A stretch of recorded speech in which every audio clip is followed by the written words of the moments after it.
విన్భక్తి ప్రేక్షకులందరికీ నమస్కారం. ప్రస్తుతం మనతో ఉన్నారు ప్రముఖ ఆధ్యాత్మికవేత్త, జ్యోతిష పండితులు, దత్తాత్రేయ గణపతి ఉపాసకులు మరియు అమ్మవారి సేవకులు బ్రహ్మశ్రీ మురళీధర్ శర్మ గురువు గారు ఉన్నారు. మాట్లాడదాం. నమస్కారం గురుగారు. మహాదేవ శ్రీమాత్రే నమః.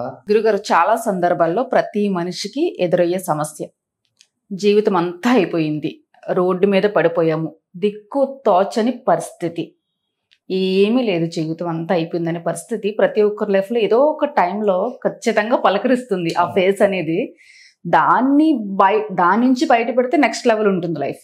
కానీ ఆ పరిస్థితిని తట్టుకోవడం అంత ఈజీ కాదు గురుగారు. సపోర్ట్ కూడా ఎక్కడ దొరకదు మనకి. అలాంటి టైంలోనే మనకి ఫ్రెండ్స్ కూడా దూరం అయిపోతూ ఉంటారు.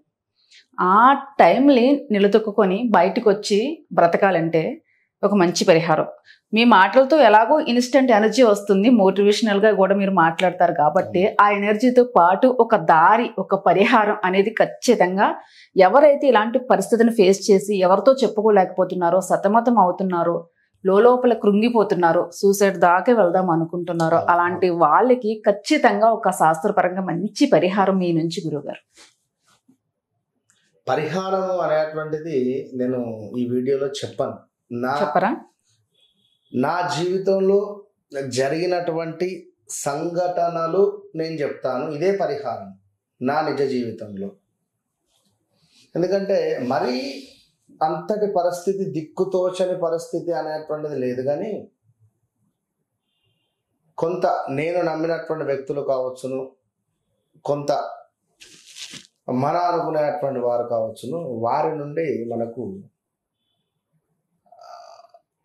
అరే ఇతని నోటి నుండి నా గురించి నెగిటివ్గా చెప్పాడా, రోజు తెలిసే వ్యక్తి కదా, నేను ఎంతో నమ్మిన వ్యక్తి కదా, ఇతను నా గురించి ఎందుకు బ్యాడ్గా చెప్పాడు? మీకే జరిగిందా? నాకు అర్థం కాదు. అదే చెప్తున్నా. సో అంటే నేనేమనుకోలేదు. ఇప్పుడు మనము ఎప్పుడైనా కూడా దేనిని, ఇప్పుడు ఒక చెట్టుకు నీళ్లు పోస్తే ఏమవుతుంది? అది పెరుగుతుంది, అభివృద్ధి అవుతుంది. మంచి అంతే, చెడు అంతే. నా ఆలోచన ప్రకారం ఫస్ట్ మనిషి అనేటువంటి వాడు ఖాళీగా ఉండదు. వాడు ఎవ్వరైనా కానీ నువ్వు ఎప్పుడైతే ఖాళీగా ఉన్నావో నీ బుర్ర ఖరాబ్ అవుతుంది, ఆలోచన అనేటువంటిది స్టార్ట్ అవుతుంది, పిచ్చి పిచ్చి ఆలోచన వస్తాయి. మామూలు కాదు. నీ సముద్రపు అలలు ఏ విధంగానైతే వస్తాయో, ఏ విధంగానైతే ఉంటాయో, ఆ విధమైనటువంటి ఆలోచన విధానాలు మారిపోతుంటాయి. పని లేని గొడవలు. ఇప్పుడు నీ బాధ చెప్పుకోవడానికి, లైక్ అంటే ఉదాహరణ, మీ బాధ చెప్పుకోవడానికి నాకు ఫోన్ చేశాను, మీ బాధ నేను విన్నా, ఇది నేను చేసిన తప్పే అయితే అంటే ఉదాహరణ చెప్తున్నా. అర్థమైంది కదా? ఇప్పుడు నీ బాధ నేను ఇన్న సందర్భంలో పలానా వ్యక్తి ఇద్దరు మాట్లాడుకున్నారు అంటే నీ బాధ మాత్రం నువ్వు చెప్పినావు, కానీ ప్రపంచం వీళ్ళిద్దరు మాట్లాడుకున్నారు.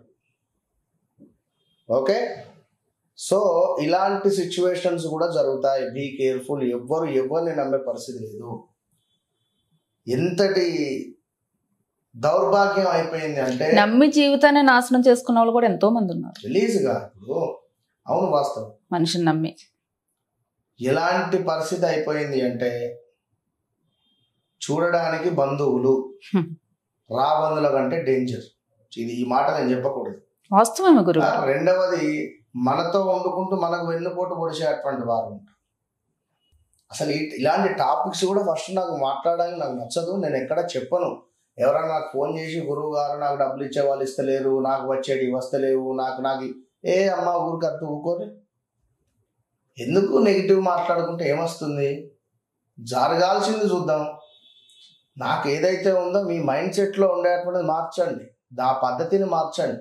ఉదయం 3 గంటల నుండి 5 గంటల లోపు నిద్ర లేవండి, లేచి కూర్చోండి, నార్త్ డైరెక్షన్లో కూర్చొని కిటికీ ఉందా, డోర్ ఉందా, కూర్చోండి. ఒక 10 నిమిషాలు కూర్చొని అనుకోండి, మీకు మీరు ఒక ఎనర్జీని ఫామ్ చేసుకుని, అక్కడ ఎనర్జీని ఎట్లా ఫామ్ చేసుకోవాలి నాకు అడగండి, నేను చెప్తాను.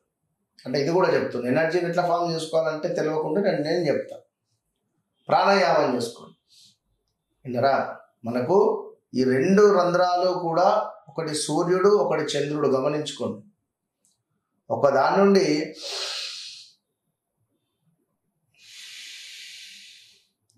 సూర్య చంద్రులు వీరిద్దరూ కూడా మన యొక్క ముక్కులో అంటే మన దానికి సంబంధించినటువంటి పరిస్థితి. సో వారిని మనం అదుపులో ఉంచుకోవాలి, ప్రాణాయామం చేసుకోవాలి. ఇలాంటి సిచ్యువేషన్స్ ఎన్నో మనకు మనమే మోటివేషన్గా ఉండాలి. సో కనుక ఎందుకంటే చూడడానికి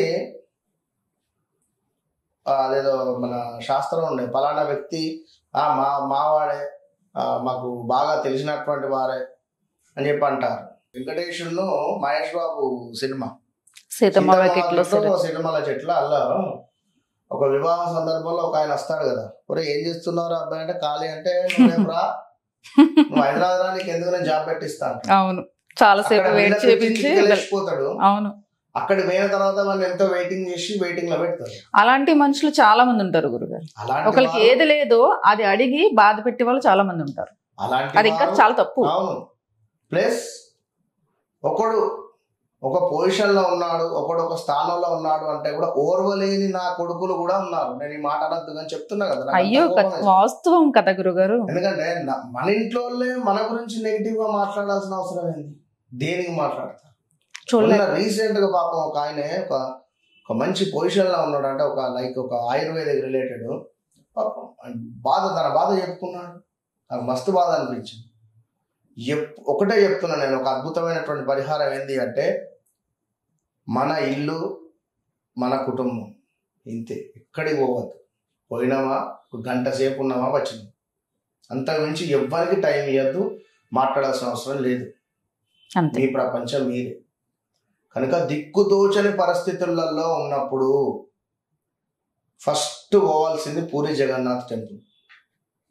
నాకు ఏ రిజల్ట్ వస్తలేదు, నాకు అసలు చాలా ఇబ్బందుల పాలవుతున్నాను, నాకు అసలు ఎలాంటి పరిస్థితి కానీ ఎలాంటి రిజల్ట్ కానీ లైక్ అంటే నేను ఏ పని అనుకున్నా కూడా నాకు ముందుకు వెళుతలేదు అని అనుకునేటువంటి సందర్భాలలో ముందు వీరు వెళ్ళవలసింది ఏమిటయ్యా అంటే పూరి జగన్నాథ్ టెంపుల్. ఇక్కడికి వెళ్ళండి, దర్శనం చేసుకోండి, రండి. అద్భుతం ఏంటిది అనేది మీకు కనబడుతుంది. రెండవది తప్పకుండా కూడా కామాఖ్య అమ్మవారిని కూడా దర్శించండి. ఈ టెంపుల్కి వెళ్ళి వచ్చినా కూడా అప్పు ఏసైనా వండి అంటే చెప్తున్నాను, మీ జీవితాలు మారుతాయి. ఒకటి కామాఖ్య, రెండవది పూరి, మూడవది వచ్చేసి మనకు కేదార్నాథ్.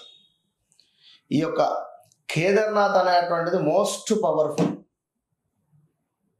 ఈ 3 ప్లేసులలోకి ఎక్కడికి వెళ్ళినా మీకు ఒక శుభం అనేటువంటిది కలుగుతుంది ఖచ్చితంగా.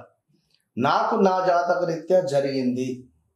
ఎలాంటి సిచ్యువేషన్స్ లో అంటే అమ్మవారి దయ వల్ల నాకు అలాంటి ఏది కాలేదు, కానీ చెప్తున్నా సిక్స్త్ సెన్స్ అర్థమైపోతుంది నాకు జరిగేటువంటి పరిస్థితి కానీ ఏంది అనేటువంటి. సో పిలుస్తుంది అమ్మవారు, 100% వెళ్ళిపోతారు. ఒకనొక సందర్భంలో కంప్లీట్గా పౌర్ణమి రోజు కానీ ఏదన్నా కూడా అంటే మీదికి వచ్చేస్తుంది. అంటే జనరల్గా చెప్తుంది ఏదైనా ఉన్నా కూడా మనకు పరిస్థితి ఏం జరగబోతున్నది ఏంది అనేటువంటిది కొన్ని సందర్భాలలో అమ్మవారు ఉపాసకులు కాబట్టి సాధ్యమవుతుంది. ఇన్ని రోజులు ఆగాలి అంటే అన్ని రోజులు అక్కడ టైం ఇస్తా అంతే. కనుక అంటే కొందరిని మనం ఇబ్బంది పెట్టద్దు.